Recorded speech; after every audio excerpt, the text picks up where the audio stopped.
సుఖీనో భవంతు. నా పేరు హైపర్గన్. ప్లీజ్ సపోర్ట్ చేయండి మా ఛానల్ని. Please like, subscribe, share. చేస్తున్నప్పుడు మెంతి కూర ఇక్కడ లీవ్స్ లేని పార్ట్ని కట్ చేయండి, అప్పుడునే మనకి వస్తుంది. సో ఇక్కడ వరకు కట్ చేస్తే మనకి ఇంకా కొన్ని రోజుల తర్వాత 10 days 15 days తర్వాత మనము ఇంకా కొన్ని గ్రో చేసుకోవచ్చు మెంతి కూరలు. సో అట్లనే కట్ చేస్తుండాలి. గ్యాస్ మీరు కూడా పెట్టేసుకోండి.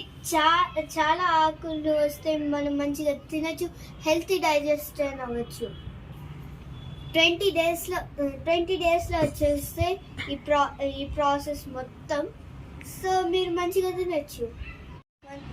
సో గైస్ హార్వెస్టింగ్ చేసిన తర్వాత ఇంత కర్రీ వచ్చింది గైస్. సో మేము కర్రీ వేసుకొని అవును అట్లనే ఇది ఫ్రీ.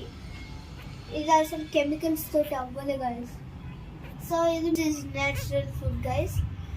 సో మా మమ్మీ నేను ప్లాన్ చేసినాం ఇది. సో ఇంత కర్రీ ఒక 20 daysలో వచ్చేసింది గైస్. ఇది మేము నాకు మెంతి ఇంకా చాలా పెడతాం, కొత్తిమీర పుదీనా కూడా పెట్టేస్తాం అంటుంది. కానీ నాకు ఇదంటే చాలా ఇష్టం.